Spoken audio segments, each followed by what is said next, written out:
और अभी तक आप इस चैनल को सब्सक्राइब नहीं किए हैं तो सब्सक्राइब कर लीजिए।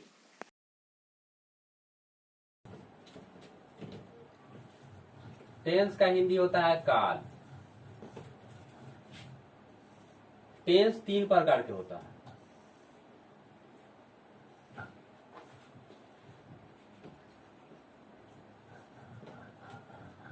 एक आपका होता है प्रेजेंट टेंस,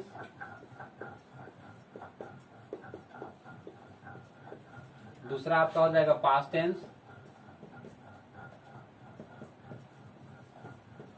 तीसरा आपका हो जाएगा फ्यूचर टेंस।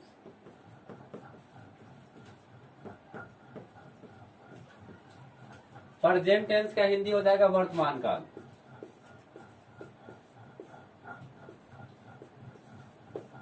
पास्ट टेंस का हिंदी हो जाएगा भूतकाल और फ्यूचर टेंस का हिंदी हो जाएगा भविष्यत काल।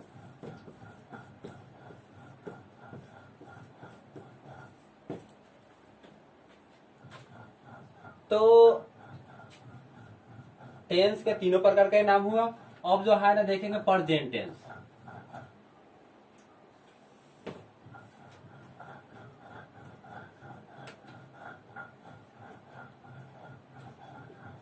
प्रेजेंट टेंस कितने प्रकार के होते हैं? तो प्रेजेंट टेंस 4 प्रकार के। सुनिए, प्रेजेंट टेंस भी 4 प्रकार के, पास्ट टेंस भी 4 प्रकार के और फ्यूचर टेंस भी 4 प्रकार के होगा।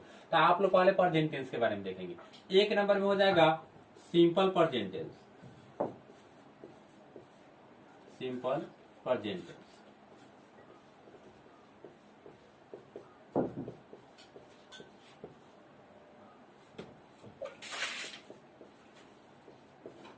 दूसरा आपका हो जाएगा प्रेजेंट कंटिन्यूअस टेंस।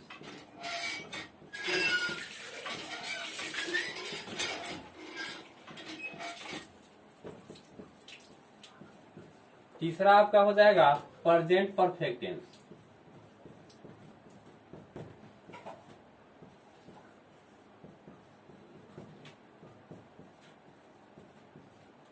चौथा आपका हो जाएगा present perfect continuous tense.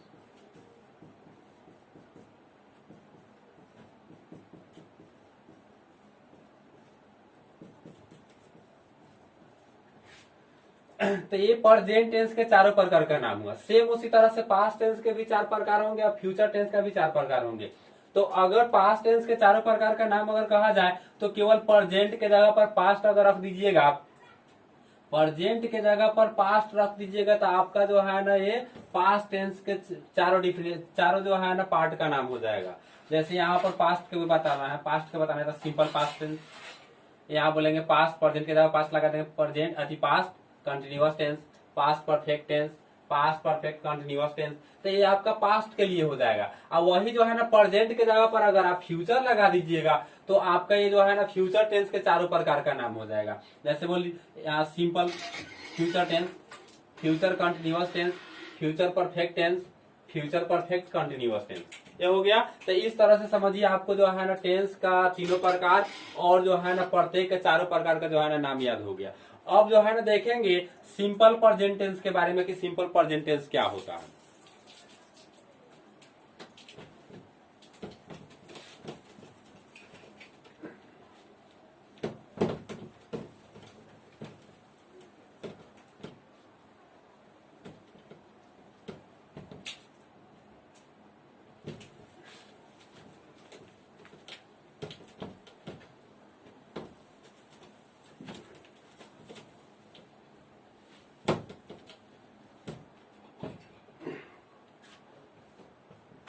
Simple present tense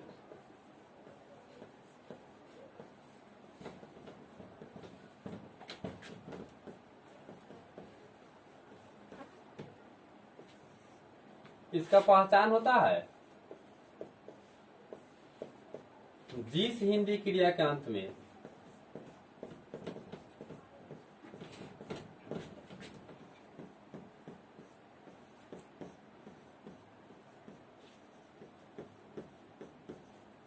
जिस हिंदी क्रिया के अंत में ता है, ती है, ते है, ता हूं,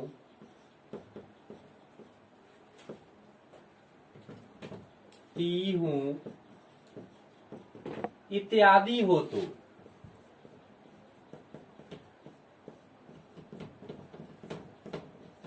उसे सिंपल प्रेजेंट टेंस में समझा जाता है।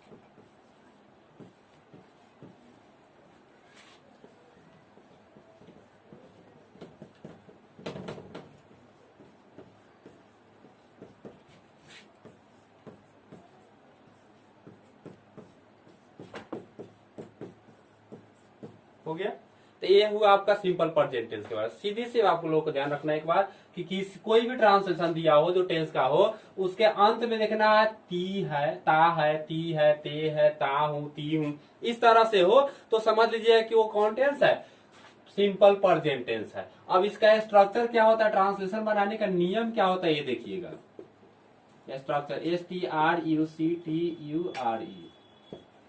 इसका स्ट्रक्चर हो जाएगा सब्जेक्ट प्लस वर्ब 1 या वर्ब 5 प्लस ऑब्जेक्ट। अब यहां सोचिएगा कि ट्रांसलेशन बनाने के लिए हम जो है ना यहाँ वर्ब 1 या वर्ब 5 दोनों में से जो है ना कैसे पता चले कि किस ट्रांसलेशन वर्ब 1 का यूज करना है और किस में जो है ना वर्ब 5 का यूज करना है। तो इसके लिए जो है ना नोट पे देखिए आप लोग, यदि सब्जेक्ट थर्ड पर्सन के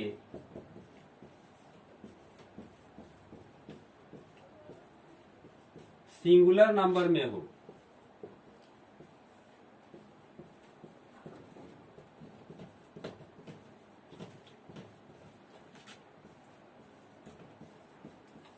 तो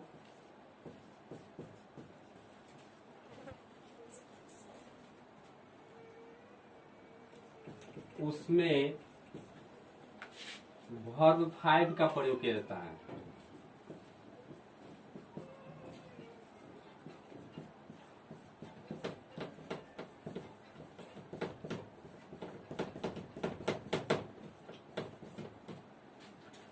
अगर जो है ना सब्जेक्ट का हिंदी होता है कर्ता, कर्ता जो है ना थर्ड पर्सन आप नहीं जानते, थर्ड पर्सन के मतलब होता है दूसरे किसी के बारे में कहा जाए, समझ लीजिए। पर्सन 3 प्रकार के, फर्स्ट पर्सन, सेकेंड पर्सन और थर्ड पर्सन। तो फर्स्ट पर्सन किसे कहते हैं, सेकेंड पर्सन किसे कहते हैं, थर्ड पर्सन किसे कहते हैं।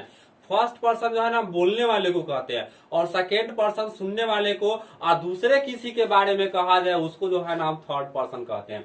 तो आपका हुआ सब्जेक्ट के मतलब करता यानी करने वाला, थर्ड पर्सन के यानी थर्ड पर्सन के, सिंगुलर के मतलब अकेला, प्लूरल के मतलब 2 या 2 से अधिक, तो सिंगुलर नंबर में हो, यानी कहने के मतलब कर्ता जो है ना थर्ड पर्सन के सिंगुलर नंबर में हो तो उसमें जो है ना वर्ब 5 का प्रयोग किया जाता है। वर्ब 5 का मतलब क्या होता है ये समझिए। वर्ब में एस या ईएस जोड़ दीजिएगा तो ये आपका वर्ब 5 हो जाएगा। यानी कोई भी क्रिया, जैसे मान लीजिए कि गो का क्या होता है, जाना का क्या होता है, गो होता है। अब गो का जो है ना वर्ब 5 बनाना है तो इसमें ईएस जुटेगा, तो गोज आपका जो है ना क्या हो गया, वर्ब 5 हो गया। ठीक है, तो इस तरह से जो है ना वर्ब 5 का यूज यहाँ पर हम करेंगे। तो चलिए इस पर हम ट्रांसलेशन देखते हैं आगे। मैं आम खाता हूं,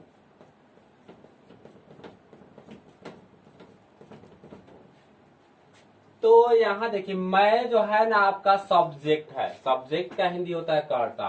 आम जो है ना आपका ऑब्जेक्ट है और खाना यहाँ पर क्या है, वर्ब है, हूं तो आपका हेल्पिंग वर्ब है। तो यहाँ देखिए क्या क्या का यूज करना है, तो सब्जेक्ट, वर्ब और ऑब्जेक्ट। तो सब्जेक्ट पहले लिखिए, तो सब्जेक्ट मैं का क्या होता है, आई।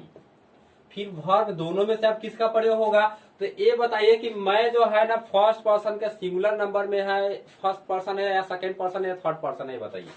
तो हम तो अभी बताए कि बोलने वाले को फर्स्ट पर्सन कहते हैं, तो मैं यहाँ बोलने वाला ही ना, जैसे मैं आम खाता हूं तो मैं खुद के बारे में कह रहा हूँ, खुद तो मैं बोलने वाला हूँ, मैं तो वक्ता हूँ ना, इसलिए मैं में क्या हो जाएगा, मैं जो है ना यहाँ पर फर्स्ट पर्सन में होगा। तो फर्स्ट पर्सन और सेकेंड पर्सन के बारे में तो कुछ सोचना ही नहीं है, उस सब में वर्ब 1 का भी प्रयोग करना है। और केवल जो है ना थर्ड पर्सन के सिंगुलर है, दूसरे किसी व्यक्ति के बारे में कहिए, वो व्यक्ति अगर अकेला हो तो उसमें जो है ना वर्ब 5 लगाइएगा, और बाकी सब जगह जो है ना आपको क्या लगना है, वर्ब 1 ही लगाना है।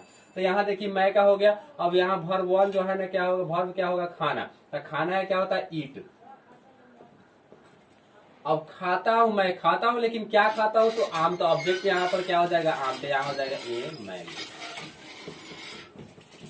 हो गया। उसी तरह से अगर कहा जाए वह दही खाता है,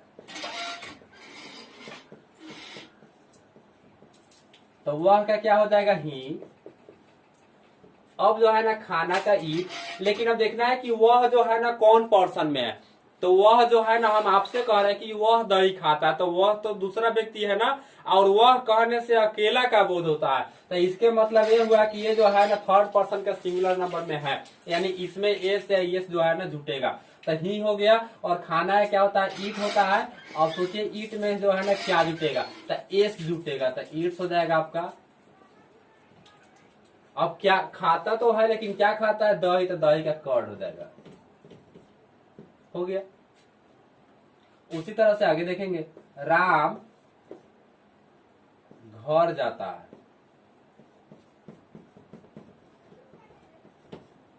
राम का क्या हो जाएगा, राम। अब राम देखिए कौन पर्सन है, हम आपसे कहते हैं कि राम घर जाता है, यानी राम जो है ना दूसरा व्यक्ति है और अकेला भी है, यानी इस जो है ना थर्ड पर्सन के सिंगुलर नंबर में है। तो इसके भर में एस या एस जोड़ना है। तो जाना है क्या होता है, गो। अब गो का भर 5 क्या होगा, तो ये आपका जो है ना इसमें एस या एस जोड़ना होगा, तो ई एस जुड़ जाएगा। तो राम गोज। अब जाता है, लेकिन कहाँ जाता है, तो घर। तो घर का क्या हो जाएगा, होम। अब एक बात ध्यान रखिएगा, अगर ट्रांसलेशन बनाते समय अगर कहीं भी जाने का बोध हो, तो उस जगह के पहले जो है ना टू का प्रयोग कीजिएगा। आप कहीं भी जाइए, उसके पहले टू का प्रयोग कीजिए। Negative sentence.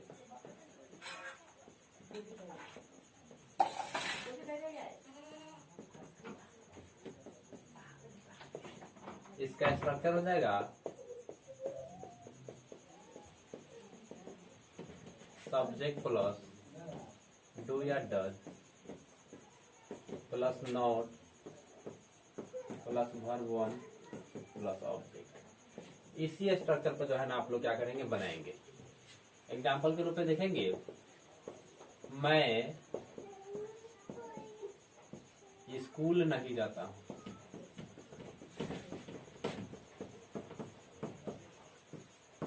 कैसे बन जाएगा, यहाँ पे सब्जेक्ट यहाँ क्या हो जाएगा, मैं। तो मैं का क्या हो जाएगा, आई। डू या डज का प्रयोग कहाँ करना है, ध्यान दीजिए। थर्ड पर्सन का सिंगुलर नंबर में जो है ना आपको डज का प्रयोग करना है, बाकी सब में डू का प्रयोग करना है। तो ये जो है ना मैं में क्या हो जाएगा, आपको जो है ना डू का यूज होगा। फिर यहाँ पर जो है ना क्या है, नॉट। नॉट का यूज कीजिए। फिर उसके बाद वर्ब। वर्ब क्या है, जाना। जाना है क्या होता है, गो। ऑब्जेक्ट। ऑब्जेक्ट जो है ना कहा, ऑब्जेक्ट इसमें कौन हो जाएगा, स्कूल। तो कहाँ जाने की बात हो रहा है, स्कूल में। तो टू स्कूल।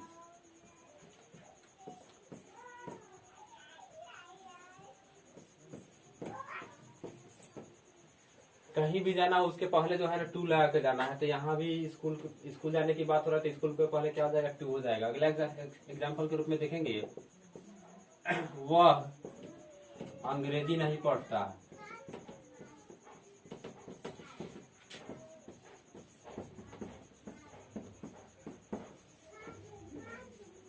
क्या हो जाएगा, वह क्या हो जाएगा, ही। ही थर्ड पर्सन का सिंगुलर नंबर में है, तो इसमें डज का प्रयोग हो जाएगा, डज। निगेटिव का यहाँ नॉट हो जाएगा। नॉट हो गया। फिर उसके बाद वर्ब। वर्ब क्या है, पढ़ना। पढ़ना है क्या होता है, रीड। क्या पढ़ने की बात हो रहा है ऑब्जेक्ट में, तो आपका इंग्लिश हो जाएगा, यहाँ इंग्लिश हो गया। इस तरह से जो है ना निगेटिव सेंटेंस पर बनाएंगे ट्रांसलेशन। अगला जो है ना आप लोग देखेंगे interrogative sentence. Interrogative sentence. Interrogative sentence का मतलब होता है प्रश्नवाचक वाक्य। तो यहां देखेंगे इंट्रोगेटिव सेंटेंस का स्ट्रक्चर क्या होता है। इसका स्ट्रक्चर होता है डू या डज प्लस सब्जेक्ट। निगेटिव रहेगा इसमें तो नॉट लगा दीजिएगा, plus verb one plus object plus question mark. ये जो है ना इंट्रोगेटिव में यस नो क्वेश्चन के लिए है। यस नो क्वेश्चन के मतलब होता है जिसका जवाब हाँ या ना में मिल जाए, कोई भी क्वेश्चन हो जिसका जवाब हाँ या ना में मिल जाए, उसको जो है ना हम लोग क्या बोलते हैं, यस नो क्वेश्चन। जैसे कोई भी क्वेश्चन जो है ना कोई भी ट्रांसलेशन हो जो क्या से शुरू हो, जैसे क्या राम आम खाता है, तो बोल देंगे हाँ, इसके मतलब वो खाता है। अगर बोल देंगे कि ना, तो इसके मतलब ये होगा कि राम आम नहीं खाता, यानी इसका जो है ना जवाब हाँ या ना में मिल जा रहा है। तो ये जो है ना इंट्रोगेटिव का यस नो क्वेश्चन है। तो यस नो क्वेश्चन पर जो है ना ये ट्रांसलेशन बनेगी। जैसे देख लीजिएगा, क्या राम आम खाता है,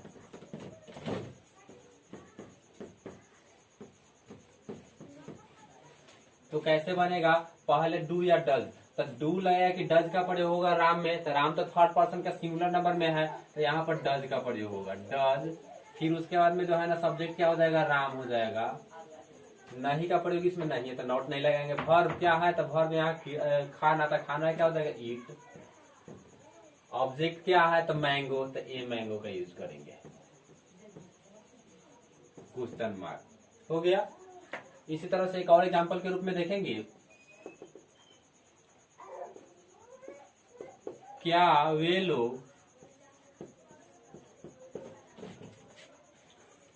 लोग दूध पीते हैं,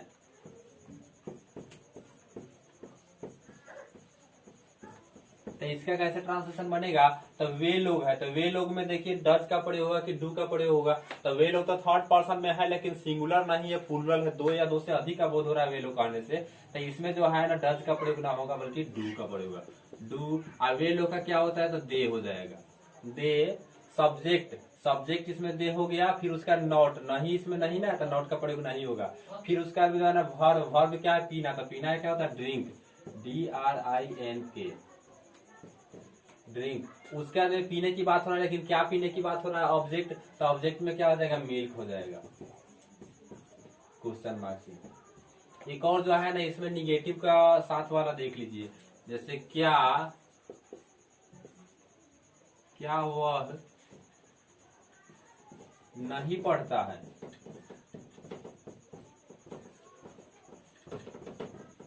तो क्या से शुरू है, वह नहीं पढ़ता है, तो वह तो थर्ड पर्सन के सिंगुलर नंबर में है, इसके मतलब ये होगा कि इसमें डज लगेगा, तो यहाँ डज, वह का क्या हो जाएगा, ही। उसके बाद जो है ना नोट, नहीं है इसमें, तो नोट लगेगा। फिर उसके बाद जो है ना वर्ब क्या है, तो पढ़ना है, क्या हो जाएगा, रीड। ऑब्जेक्ट इसमें क्या पढ़ता है, लेकिन क्या पढ़ता है तो पता नहीं है, तो ऑब्जेक्ट नहीं है इसमें, तो ऑब्जेक्ट नहीं लिखेंगे। फिर उसके बाद क्या हो जाएगा, क्वेश्चन मार्क बन गए, इसे नोट कीजिए।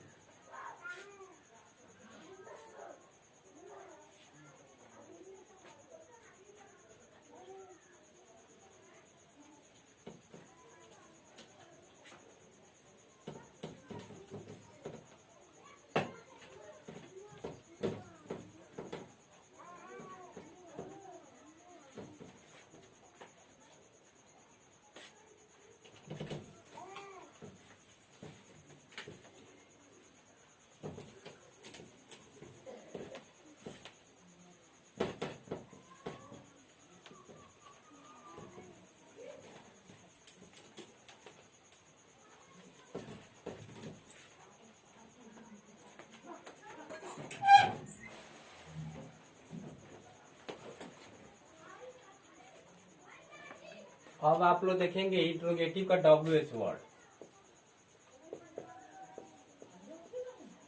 इसका जो है ना स्ट्रक्चर क्या होगा,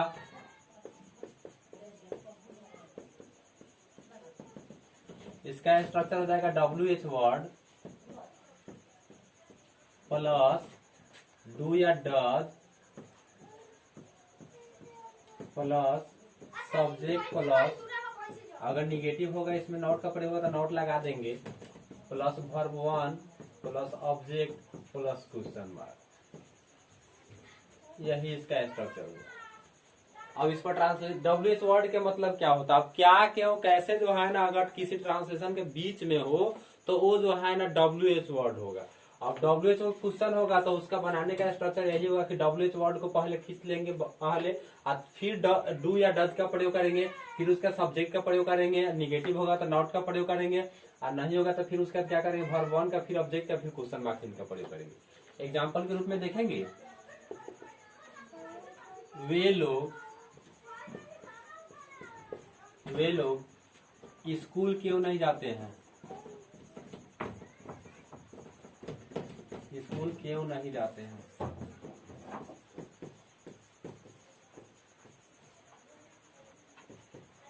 तो क्या हो जाएगा यहाँ पे, वे लोग का पहले यहाँ देखिए क्यों यहाँ है, तो क्यों यहाँ जो है ना है ये WH वर्ड है, और ये देख लीजिए वे लोग थर्ड पर्सन में तो है लेकिन सिंगुलर नहीं है, प्लूरल है। तो पहले WH वर्ड जो है ना क्यों यहाँ आ जाएगा। तो क्यों का क्या होता है वाई, फिर उसके बाद में यहाँ पर WH वर्ड के बाद डू या डज, तो वे लोग में किसका प्रयोग होगा डू का। फिर उसके बाद में यहाँ देख लीजिए सब्जेक्ट कौन है, तो वे लोग है, तो वे लोग का क्या हो जाएगा दे। फिर उसके बाद यहाँ नॉट का प्रयोग, इसमें निगेटिव नॉट है, हाँ नहीं है इसमें, तो नॉट लगेगा। फिर उसके बाद जो है ना आपका वर्ब वन, वर्ब क्या है यहाँ पे जाना, तो जाना है क्या होता है गो। फिर जो है ना ऑब्जेक्ट, तो ऑब्जेक्ट यहाँ क्या हो जाएगा आपसे जाने की बोध हो रहा है, लेकिन कहाँ था स्कूल, तो स्कूल इसमें दिया हुआ है, इसके मतलब हो जाए टू स्कूल हो जाएगा, क्वेश्चन मार्क के लगा। एक और देखेंगे इसी तरह में, मैं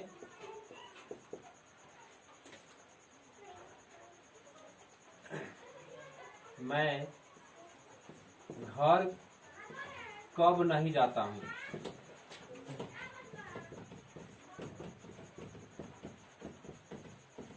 तो कैसे बनेगा इसका देख लीजिए। कब, यहाँ कब जो देख रहे हैं ये जो है ना आपका WH वर्ड है, तो WH वर्ड कब का स्पेलिंग क्या हो जाएगा when, WHEN when, when means कब। फिर उसके बाद इसमें डू लगे कि डज लगे, तो मैं में तो डू का प्रयोग ही होगा डू। फिर उसके बाद में यहाँ देख लीजिएगा सब्जेक्ट कौन है, तो मैं, यहाँ निगेटिव का प्रयोग है नॉट।